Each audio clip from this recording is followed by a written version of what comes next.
Well, morning, Eagleville. I'm feeling a little basic today. So today, we're just going to get rid of some crazy rumors that have been going around town. So let's get going.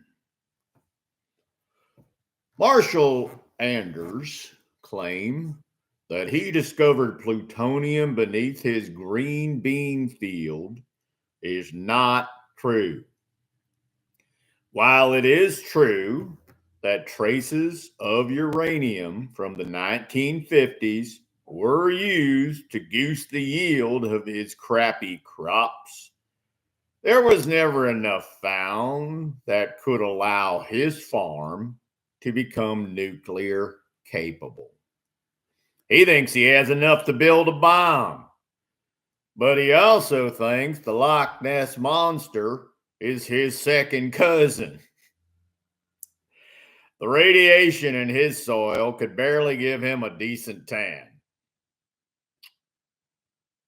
The flying cat that people along Main Street said actually existed was not actually true. It was actually a bird. And birds do fly. So it is true that people saw something flying. It just wasn't a cat.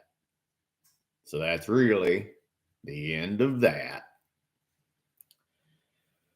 Don't eat the soup today at the Rigsby Diner and Gelato Shoppy. I'm not allowed to say why. Hashtag lawyers. But let's just say, if no one eats it, no one will die, and that's always a good day.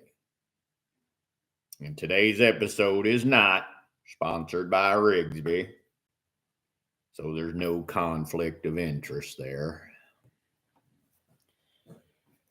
50 years ago, a giant glop of space shit supposedly dropped onto several farms and houses in the Eagleville, College Grove area. While there is no photographic evidence or living survivors from that time, local historians have compared it to the Ice Age and the death of the dinosaurs. While that seems a little far-fetched, we have no proof to contradict that account, so we'll go with it. So happy glop of space shit day, Eagleville, and enjoy a free glop of space shit turkey gravy to put on your mashed potatoes at the dairy bar today.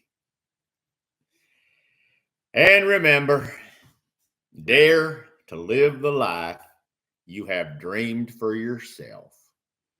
Go forward and make your dreams come true. And we'll talk at you tomorrow.